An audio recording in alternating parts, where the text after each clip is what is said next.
क्या आपके पास credit card है? आप जानते हैं कि क्रेडिट कार्ड के क्या क्या फ़ायदे हो सकते हैं और क्या क्या नुकसान हो सकते हैं, या फिर आप क्रेडिट कार्ड यूज़ करने का सही तरीका जानते हैं? यदि आप ये सब जानना चाहते हैं तो बने रहे इस वीडियो के साथ में, और वीडियो के लास्ट में मैं आपको एक बोनस टिप भी दूंगा, तो इस वीडियो के साथ एंड तक बने रहिए। चलिए सबसे पहले जानते हैं कि आखिर ये क्रेडिट कार्ड होते क्या हैं। क्रेडिट कार्ड हमारे डेबिट कार्ड जैसे ही कार्ड होते हैं जिनके जरिए हम अपना पैसा खर्च कर सकते हैं। हमारे जो डेबिट कार्ड होते हैं उनमें सबसे पहले हम अपने अकाउंट में पैसा जमा करते हैं, और हमारे अकाउंट में जितना पैसा जमा होता है उस पैसे को हम अपने डेबिट कार्ड के थ्रू स्पेंड करते हैं। उसी तरह क्रेडिट कार्ड में पहले हम पैसा खर्च करते हैं और उसके बाद हम उसका बिल पे करते हैं। क्रेडिट कार्ड से हम कितना पैसा खर्च कर सकते हैं यह उसकी क्रेडिट लिमिट पे डिपेंड करता है। अब किस कार्ड की क्रेडिट लिमिट कितनी होगी यह बैंक डिसाइड करते हैं हमारी इनकम, जॉब, सैलरी और हमारे क्रेडिट स्कोर के बेसिस पे। क्रेडिट स्कोर क्या होता है? क्रेडिट स्कोर एक टाइप की क्रेडिट रेटिंग होती है जो कि रेटिंग एजेंसी हमारे फाइनेंशियल लेन देन के हिसाब से हमें देती है। क्रेडिट स्कोर 300 to 900 के बीच में होता है।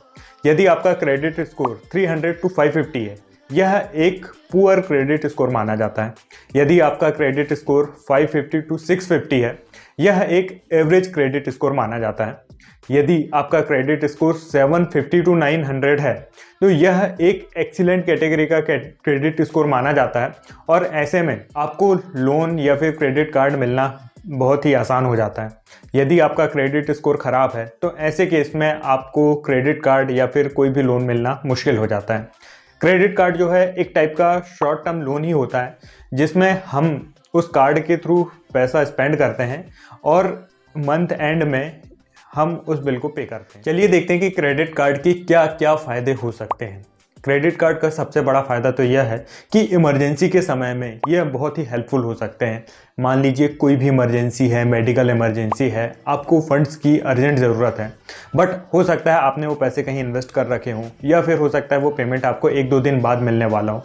ऐसे समय में क्रेडिट कार्ड के ज़रिए आप उन फंड्स को यूज़ कर सकते हैं। अपनी शॉर्ट टर्म ज़रूरतों के लिए क्रेडिट कार्ड बहुत ही हेल्पफुल टूल हो सकता है। मान लीजिए आपको कुछ अर्जेंट परचेज करना है, आपकी कुछ अर्जेंट रिक्वायरमेंट है और आपकी सैलरी आने में 10-15 दिन का समय है। ऐसे समय में क्रेडिट कार्ड आपके लिए बहुत ही हेल्पफुल होंगे। क्रेडिट कार्ड का सबसे बड़ा फ़ायदा तो यह है कि क्रेडिट कार्ड हमें इंटरेस्ट फ्री लोन देते हैं। क्या आप विश्वास करेंगे, क्रेडिट कार्ड से हमें विदाउट एनी इंटरेस्ट लोन मिलता है। जी हाँ, जब हम क्रेडिट कार्ड यूज़ करते हैं उसके लिए क्रेडिट कार्ड कंपनी हर महीने एक बिल इशू करती है, और बिल इशू होने के बाद 15 से 20 दिन का एक साइकिल होता है, ड्यू डेट होता है। यदि हम उस ड्यू डेट से पहले अपना बिल पे कर देते हैं तो हमें कोई भी इंटरेस्ट पे नहीं करना होता है। यह अमाउंट बिल्कुल भी इंटरेस्ट फ्री होता है। मतलब आप सोच लीजिए कि बैंक हमें हर महीने 1 से 1.5 महीने के लिए इंटरेस्ट फ्री लोन देते हैं। क्रेडिट कार्ड का एक और फ़ायदा यह है कि क्रेडिट कार्ड को यदि हम डिसिप्लिन्ड वे में यूज़ करें तो इसके ज़रिए हम हमारा क्रेडिट स्कोर बिल्ड कर सकते हैं, अपना सिविल बिल्ड कर सकते हैं। और यदि हमारा सिविल अच्छा है तो फ्यूचर में हमें जब भी किसी बड़े लोन की ज़रूरत होगी, चाहे वो होम लोन हो, बिजनेस लोन हो या किसी भी टाइप का लोन हो, तो वह हमें जल्दी और आसानी से मिल जाएगा, और उस पर हमें कम इंटरेस्ट भी देना पड़ेगा क्योंकि हमारा क्रेडिट स्कोर अच्छा होगा। क्रेडिट कार्ड यूज़ करने का एक फ़ायदा यह भी है कि ये फाइनेंशियल ट्रांजैक्शन के लिए बहुत ही सेफ होते हैं। क्रेडिट कार्ड से हम कोई भी ट्रांजैक्शन करते हैं तो वह उस बैंक की लायबिलिटी होती है। यदि क्रेडिट कार्ड से हम कोई ट्रांजैक्शन कर रहे हैं और इस बीच हमारे साथ कोई फ्रॉड या फिर स्कैम होता है तो हमें उस स्कैम को 3 दिन के अंदर बैंक को इंटीमेट करना होता है, और यदि हम ऐसा करते हैं तो फिर उस स्कैम की पूरी रिस्पॉन्सिबिलिटी उस क्रेडिट कार्ड कंपनी की होती है, हमारी नहीं होती है। आजकल हम देखते हैं कि हमारा ज़्यादा से ज़्यादा काम ऑनलाइन हो गया है। बहुत सारी चीज़ों के लिए हमें ऑनलाइन ट्रांजैक्शन करना पड़ता है। ऐसे में हम नहीं जानते हैं कि कब कौन स्कैमस्टर हमारे साथ कोई स्कैम कर दे, फ्रॉड कर दे। इसीलिए यदि हम सेफ्टी की बात करें तो definitely credit card debit card से ज़्यादा सेफ होते हैं। क्रेडिट कार्ड का सबसे बड़ा फ़ायदा जो कि इन्हें इतना अट्रैक्टिव बनाता है वो है इनके cash rewards, discount, cashback, free airline tickets, free lounge access etcetera, जो कि अलग अलग कार्ड यूज़ करने पर हमें अलग अलग बेनिफिट मिलते हैं। क्रेडिट कार्ड के थ्रू हम जितना ट्रांजैक्शन करते हैं उतना ही हमें ये कैश रिवार्ड्स और रिवार्ड पॉइंट्स मिलते हैं। इसका मतलब यह है कि हम हमारा जो बिल पेमेंट है, इंश्योरेंस पेमेंट, ग्रोसरीज पेमेंट या किसी भी प्रकार का ट्रांजैक्शन है वह कैश में ना करके या फिर अपने डेबिट कार्ड से ना करके हम क्रेडिट कार्ड से करें तो हम बहुत सारे फ्री बीज कलेक्ट कर सकते हैं जो कि हमारे लिए एज ए फ्री गिफ्ट होंगे। कहीं आपको ऐसा तो नहीं लग रहा कि क्रेडिट कार्ड के तो फ़ायदे ही फ़ायदे हैं, कोई नुकसान नहीं है? तो ऐसा बिल्कुल नहीं है, क्रेडिट कार्ड के कुछ नुकसान भी हो सकते हैं।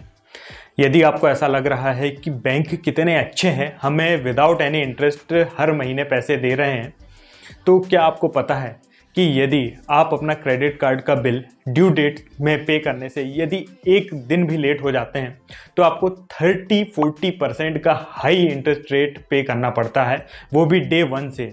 जितने दिन तक आपने पैसा यूज़ किया है उतने दिन के एंटायर अमाउंट पे आपको इतना 30-40% का इंटरेस्ट पे करना पड़ेगा। क्या आपको पता है 30-40% का इंटरेस्ट कितना हाई होता है? जब हम होम लोन लेते हैं तो हमें 7 to 8%, 9% में होम लोन मिल जाता है। यदि हम कार लोन लेते हैं तो 8 to 10% के इंटरेस्ट पे हमें कार लोन मिल जाता है। यदि हम पर्सनल लोन लेते हैं तो 10 to 12% के इंटरेस्ट पे हमें पर्सनल लोन मिल जाता है।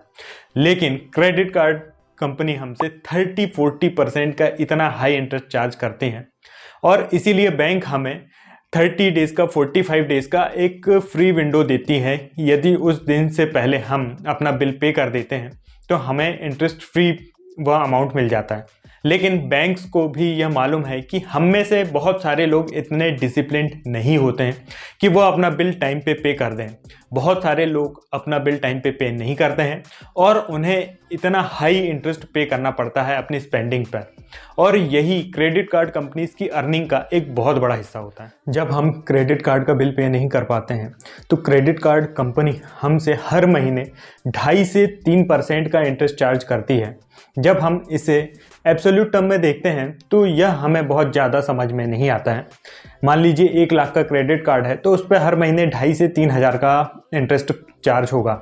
लेकिन जब हम इसे एनुअलाइज टर्म में देखते हैं तब हमें पता चलता है कि इंटरेस्ट कितना हाई है, और यदि हम इतना हाई इंटरेस्ट पे करते हैं तो यह हमारी फाइनेंशियल हेल्थ के लिए बहुत ही ज़्यादा नुकसानदायक है।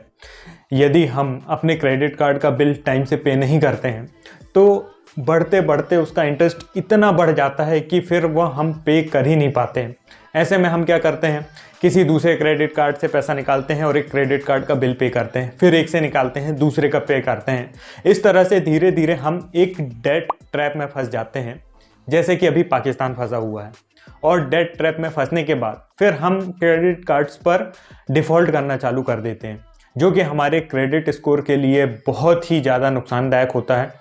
और यदि एक बार हमारा क्रेडिट स्कोर बिगड़ जाता है तो फिर नेक्स्ट टाइम जब हम किसी लोन के लिए अप्लाई करते हैं तो हमें लोन मिलना भी बहुत मुश्किल हो जाता है, और यदि मिलता भी है तो बहुत हाई इंटरेस्ट पे मिलता है। क्रेडिट कार्ड में एक मिनिमम अमाउंट ड्यू भी होता है जो कि हमें इस ट्रैप में फंसाए रखता है। यह वह अमाउंट होता है यदि हम अपने क्रेडिट कार्ड का पूरा पैसा कंज्यूम कर लेते हैं तो उसके बाद हमें यह ऑप्शन रहता है कि हम इंटरेस्ट के साथ थोड़ा बहुत अमाउंट हर महीने अपने क्रेडिट कार्ड में जमा करते रहें और वह चलते रहेगा, डिफ़ॉल्ट नहीं करेगा। ऐसे में क्या होता है कि मान लीजिए यदि 1 लाख का क्रेडिट कार्ड है तो यदि हम हर महीने 4-5 हज़ार महीने के जमा करते रहेंगे तो हमारा क्रेडिट कार्ड चलते रहेगा। तो ऐसे में हमें एक इल्यूज़न हो जाता है कि हमारा क्रेडिट कार्ड कंटिन्यू है, कोई दिक्कत नहीं है, बट हम यह नहीं समझ पाते हैं कि हम इतना हाई इंटरेस्ट पे करते जा रहे हैं हर महीने। हर क्रेडिट कार्ड में कुछ ना कुछ एनुअल मेंटेनेंस फ़ीस होती है और ओपनिंग फ़ीस भी होती है, जिसे भी देखना बहुत ज़रूरी होता है। इसके साथ ही साथ यदि हम क्रेडिट कार्ड से कैश विड्रॉल करते हैं तो उसमें भी हमें 2 से 2.5% तक के चार्जेस देने होते हैं, और ये चार्जेस बहुत हाई होते हैं। दूसरा ये कि यदि हम अपने क्रेडिट कार्ड से कैश विड्रॉल करते हैं तो वह हमारे क्रेडिट स्कोर को भी हार्म करता है। इसीलिए हमें कोशिश करना चाहिए कि हम अपने क्रेडिट कार्ड से कभी कैश विड्रॉल ना करें। तो फिर हमें क्रेडिट कार्ड लेना चाहिए कि नहीं लेना चाहिए?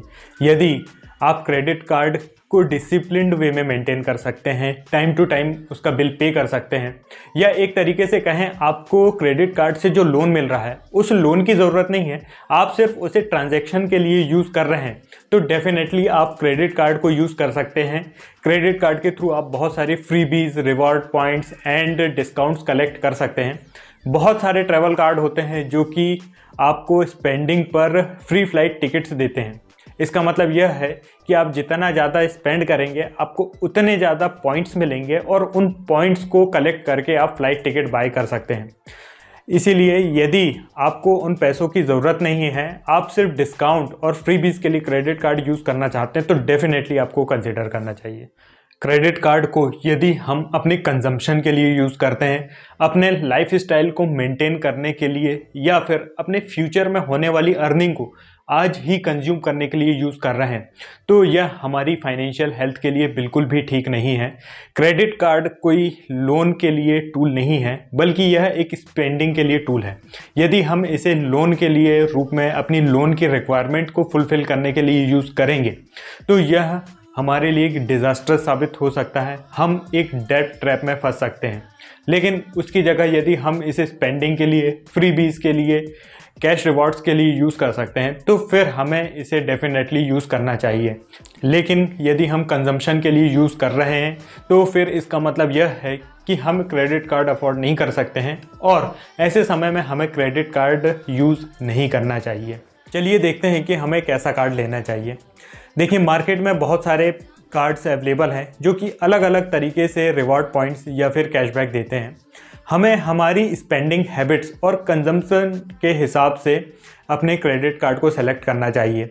जैसे कि यदि हम ऑनलाइन शॉपिंग ज़्यादा करते हैं, तो हमें ऐसा कार्ड लेना चाहिए जो कि ऑनलाइन शॉपिंग में ज़्यादा डिस्काउंट देता हो। यदि हम ऑफलाइन शॉपिंग ज़्यादा करते हैं, तो हमें ऐसा कार्ड लेना चाहिए जो ऑफलाइन शॉपिंग पे हमें ज़्यादा डिस्काउंट देता हो। यदि हम ट्रैवल ज़्यादा करते हैं, तो हमें ऐसा कार्ड लेना चाहिए जो कि ट्रैवलिंग स्पेंडिंग पर हमें ज़्यादा ट्रैवल पॉइंट्स देता हो, जिन्हें कलेक्ट करके हम अपने फ़्लाइट टिकट्स परचेज़ कर सकें। साथ ही साथ हमें यह भी देखना चाहिए कि किन कार्ड्स में सबसे कम एनुअल मेंटेनेंस फ़ीस है, सबसे कम इंटरेस्ट रेट है और ज़्यादा से ज़्यादा रिसाइकल पीरियड है। कई बार हम क्रेडिट कार्ड लेना तो चाहते हैं, लेकिन क्रेडिट कार्ड ले नहीं पाते हैं, क्योंकि हो सकता है हम स्टूडेंट हों, हमारी कोई अर्निंग ना हो, या फिर हो सकता है हमारी अर्निंग तो हो बट हम अर्निंग शो नहीं करते हों, ITR ना भरते हों, या फिर हमारा कोई क्रेडिट स्कोर ना हो क्योंकि हमने कभी कोई फाइनेंशियल लोन नहीं लिया हो।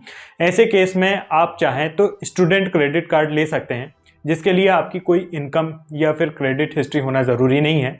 इसके लिए बस आपको उतने अमाउंट का FD करना होता है जितने अमाउंट का आप क्रेडिट कार्ड लेना चाहते हैं, और उसके अगेंस्ट में आप अपना क्रेडिट कार्ड ले सकते हैं, और धीरे धीरे आप अपनी क्रेडिट हिस्ट्री बिल्ड करके, अपना क्रेडिट स्कोर बिल्ड करके अपने कार्ड को अपडेट कर सकते हैं। आई होप कि अब आप क्रेडिट कार्ड के बारे में सब कुछ जान गए होंगे। दोस्तों, यदि क्रेडिट कार्ड से रिलेटेड या फिर इस वीडियो से रिलेटेड आपका कोई भी डाउट है, तो आप नीचे कमेंट करके पूछ सकते हैं। यदि आप mutual fund, investment, health insurance, life term insurance के बारे में कोई भी जानकारी चाहते हैं, तो नीचे कमेंट करके या फिर मेरे नंबर में व्हाट्सअप करके भी पूछ सकते हैं। दोस्तों, ये यदि वीडियो अच्छा लगा हो तो इसे लाइक ज़रूर करें, चैनल को सब्सक्राइब करें। मिलते हैं नेक्स्ट वीडियो में। धन्यवाद।